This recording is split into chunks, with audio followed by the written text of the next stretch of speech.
Hello Internet, and welcome to my live reaction for Eden Zero, chapter 174. When we last left our heroes, the gang was getting ready for their mission to Lendard to maybe, hopefully, get rid of Ziggy once and for all. But then Connor was like, there's no way in the hell I'm going to Lendard. Take me out of the Kaide Cosmos. The whole place has sort of been taken over by Ziggy at this point. So the gang makes a pit stop all the way back at Blue Garden, heads to Shooting Starlight to have Clarice sort of take care of Connor. We learn a little bit about Connor's backstory, specifically that he was in a sort of like pre-Oasis resistance movement to Nero called the Aoi Cosmos Freedom Force, which all sort of fell shortly after he abandoned it after his wife and daughter, his wife left him with his daughter.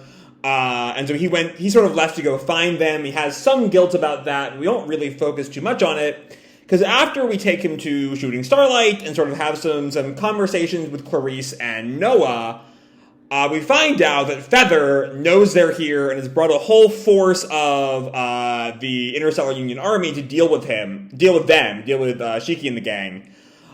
Because both Feather and Noah have the same Eye of God ability.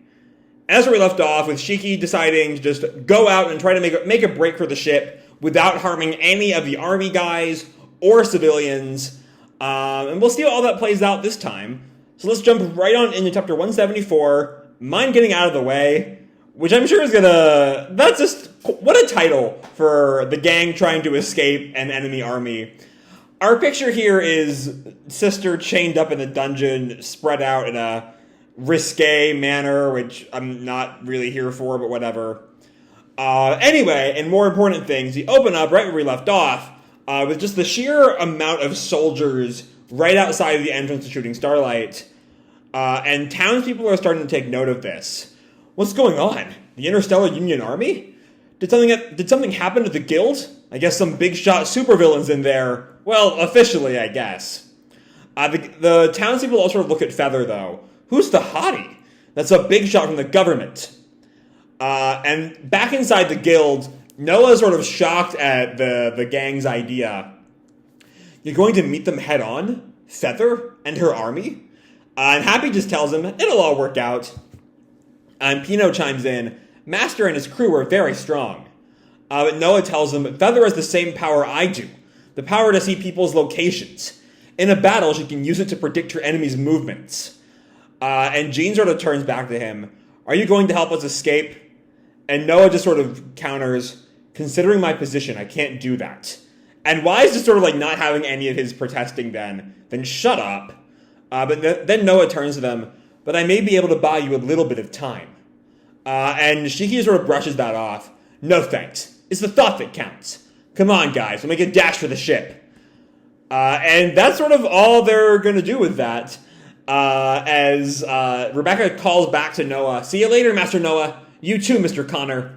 And Homer also calls back, farewell, Captain.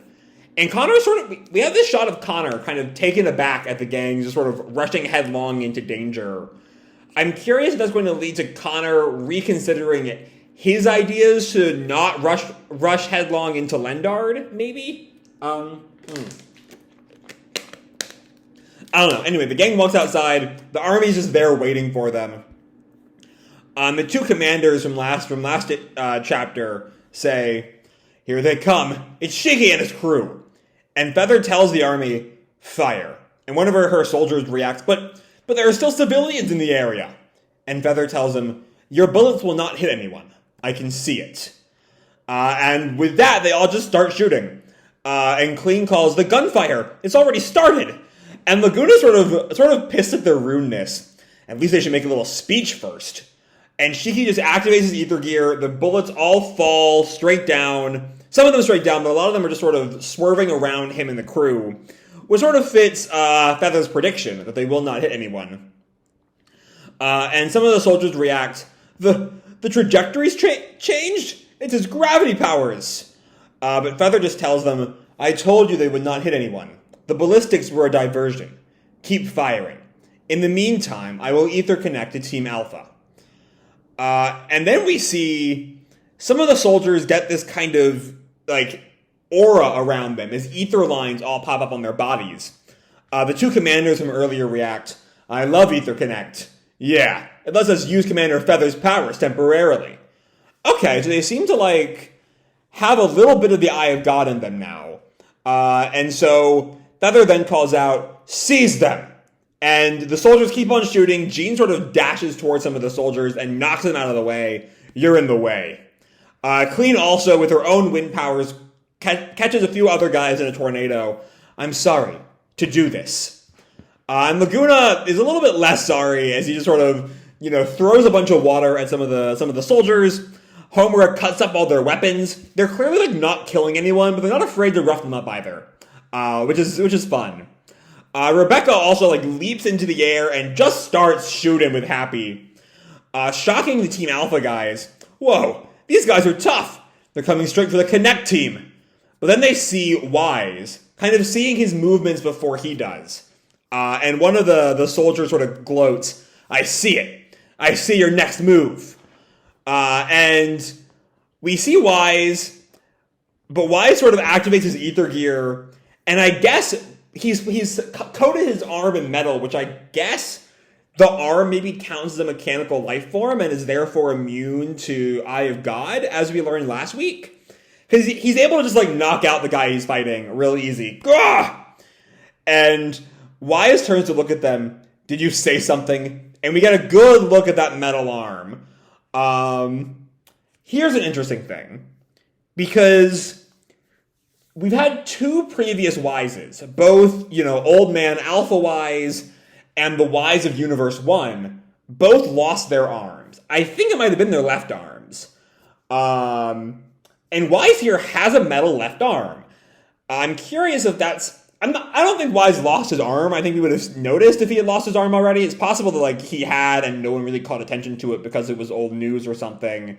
But I don't think he's lost his arm already. But that definitely seems like a callback to those other Wises. Anyway, Shiki then lands in the middle of a whole bunch of the Alpha Team guys, and just his hand hits the ground and everyone falls under his ether gear.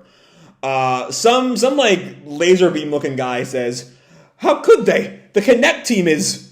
And Connor just from the entrance watches all of this. And Noah comes up to him. "Is something the matter, Mr. Connor?" "I heard that lot were saying the planet's what Ziggy invaded." So they had, we're saving, I read saying, and I was kind of confused what was going on there. "I heard that lot were saving the planet's what Ziggy invaded. So they had to be uncommon powerful. But I had no idea they'd be this strong. Such wee young things. And they'd be fighting like this all this time." Which again, it's starting to look like maybe Connor will go with them. And we'll see a little bit more of, Connor's a character who's really weird in his role in the story. He keeps coming up and then sort of disappears immediately after. And I'm curious if this will sort of break that cycle. That we'll see Connor do something here. And take a much more active role in the story than we've seen in his prior incarnations. Anyway, and they be fighting like this all this time. And Noah just tells them it's because they're young. They see fewer options for solving problems, and that makes them more sensitive and more straightforward. They fight. That's their choice. And we see Jean with that line, and then Clean to protect their family. That sort of ties in the bonds between the Rutherfords. And then Laguna we have to prevent the loss of any more family, which given, Ijuna's death at the end of the Aoi War seems very specific for Laguna.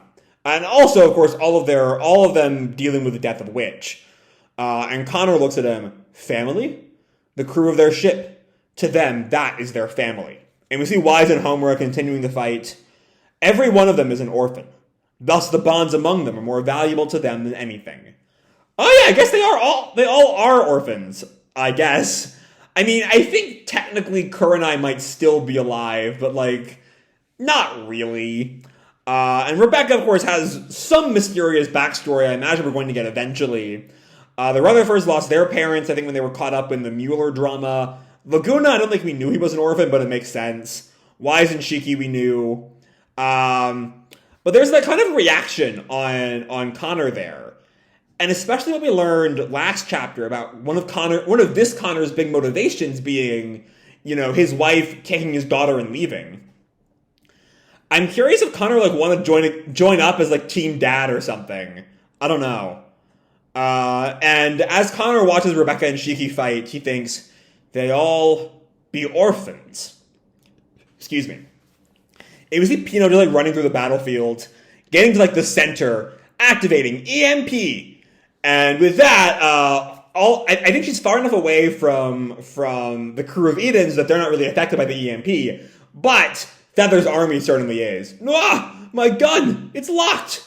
And Happy activates, I think, a new ability. Happy Blaster Solo Mode! And yeah, he like mounts a cannon on his back, leans over, and just starts shooting the guys. Rebecca then also runs in with her own ether gear and just zooms through them, kicking all. I think these are the Ether Connect team, and she's just like kicking them all over the place, knocking their guns out their hands, kicking ass. And we see she gets both a new form and like a new outfit also. She's got like cat ears for one thing, which is new. Her ether lines are now beyond just her legs and covering her arms and like making whiskers on her face. And she just like sprouts this like leotard getup. I don't quite know where that came from, but okay.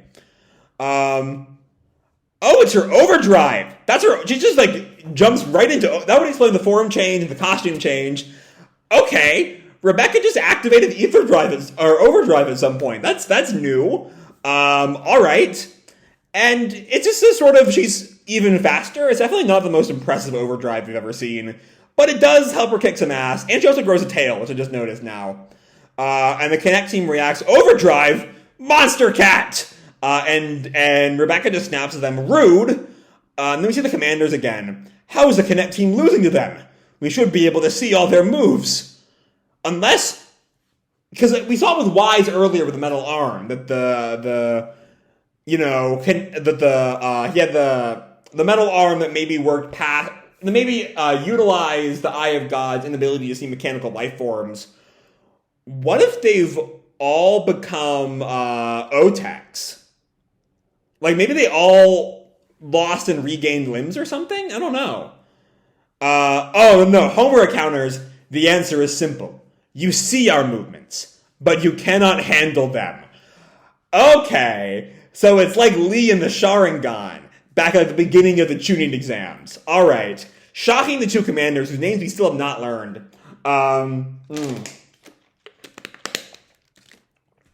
And Homura just cuts them, or not really cuts them down, but like knocks them out with her blades. Gah! Yeah!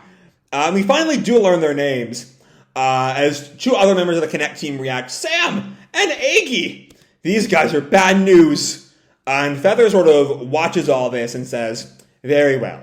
I shall have to resort to using... And Shiki gets like right in her face. Sorry, would you mind getting out of the way?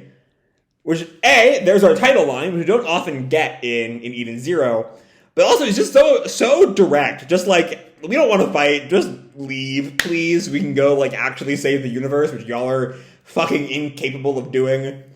And Feather's just kind of stunned. He's not in the location I foresaw.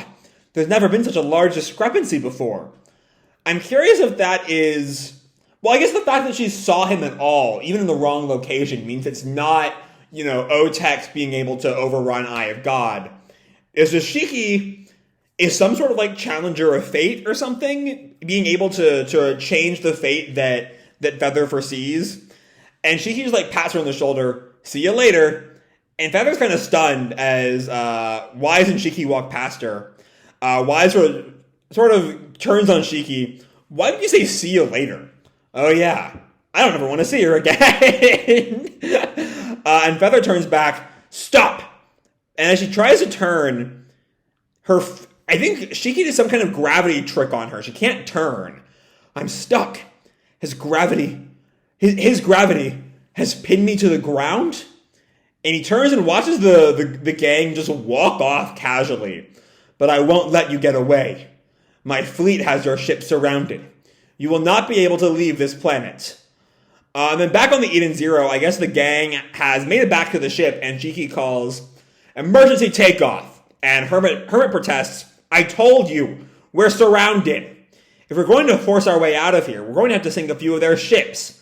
And Sister also goes on, and even if we do make it through, Feather's ships are racer class. the fastest ships in the Union Army. So Racer, of course, was Racer. Racer was the Racion Seis in Fairy Tail Guys. His nickname, right? Was Racer. Yeah, it was. So yeah, that is another old Racion Seis reference. Just to keep track of those. Anyway, Hermit goes on. You want to outrun the Union's fastest fleet without anyone getting hurt? And then Connor arrives. It'd be possible for me. And the gang's sort of shocked to see him. Connor? How? Pino, of course, being the resident Connor stan, just tells him, Mr. Connor! And Connor just grins. Call me Captain, if you please. Let us begin the mission to escape the Union Army's clutches. As we leave off, I was right. Connor has, I think, more or less officially joined the crew now. He hasn't officially told them he's staying on, but neither did Couchpo ever. So I think it's fine. I think he's here for good. That was definitely what the past couple of chapters have been sort of building up towards, and maybe that means we will eventually see Connor's wife and daughter. As that's sort of Connor's goal, as much as he has one. I don't know. But I am not surprised, but happy to see Connor here. As I do think it's about time we finally figure out what exactly Connor is doing in this story, beyond just showing up and being kind of confusing for a little while and then leaving again.